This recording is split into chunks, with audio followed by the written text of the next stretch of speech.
ಜನಾರ್ದನ್ ರೆಡ್ಡಿ ಮನೆ ಮೇಲೆ ಫೈರಿಂಗ್ ವಿಚಾರಕ್ಕೆ ಗಂಗಾವತಿಯ ಬಿಜೆಪಿ ಕಾರ್ಯಕರ್ತರಿಂದ ತೀವ್ರ ಖಂಡನೆ ವ್ಯಕ್ತವಾಗ್ತಾ ಇದೆ. ಜನಾರ್ದನ್ ರೆಡ್ಡಿ ಅವರು ಕೊಪ್ಪಳ ಜಿಲ್ಲೆ ಗಂಗಾವತಿಯ ಶಾಸಕ, ಹೀಗಾಗಿ ಗಂಗಾವತಿಯ ಬಿಜೆಪಿ ಕಾರ್ಯಕರ್ತರು ಇದನ್ನ ಖಂಡಿಸಿದ್ದಾರೆ.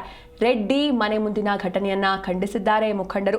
ಮಾಜಿ ಶಾಸಕ ಪರಣ್ಣ ಮುನವಳ್ಳಿ ನೇತೃತ್ವದಲ್ಲಿ ಖಂಡನೆ ವ್ಯಕ್ತವಾಗ್ತಾ ಇದೆ. ನಾರಾ ಭರತ್ ರೆಡ್ಡಿಯನ್ನ ಅರೆಸ್ಟ್ ಮಾಡಬೇಕು ಅಂತ ಒತ್ತಾಯಿಸ್ತಾ ಇದ್ದಾರೆ. ಗಂಗಾವತಿಯಲ್ಲಿ ಮಾಜಿ ಶಾಸಕ ಪರಣ್ಣ ಮುನವಳ್ಳಿ ರಿಯಾಕ್ಟ್ ಮಾಡಿದ್ರು. ಸರ್ಕಾರ ಮೊದಲು ಅರೆಸ್ಟ್ ಮಾಡಬೇಕಾಗಿರೋದು ಭರತ್ ರೆಡ್ಡಿ ಅವರನ್ನ, ಶಾಸಕರಾಗಿ ಅವರು ಬಳಸಿರೋ ಭಾಷೆ ಸರಿಯಿಲ್ಲ ಅಂತ ಅವರು ರಿಯಾಕ್ಟ್ ಮಾಡಿದ್ದಾರೆ.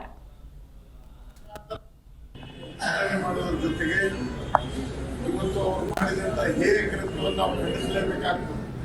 ಯಾಕಂದ್ರೆ ಒಂದು ಮಾತನ್ನು ಹೇಳೋದಾದ್ರೆ, ಇವತ್ತು ಬಳ್ಳಾರಿಯ ಶಾಸಕರು ನಾರಾ ಭರತ್ ರೆಡ್ಡಿಯವರು ಅವಾಚ್ಯವಾಗಿ ನಿಂದನೆ ಮಾಡೋದ್ರ ಜೊತೆಗೆ ಮಾನ್ಯ ಶಾಸಕರ ಮನೆ ಮುಂದೆ ಬಂದು ಖಾಲಿ ಜನಾರ್ದನ್ ರೆಡ್ಡಿಯವರ ಮನೆ ಮುಂದೆ ಗಲಾಟೆ ಕೃತ್ಯವನ್ನು ನಾವು ಖಂಡಿಸುವಂತ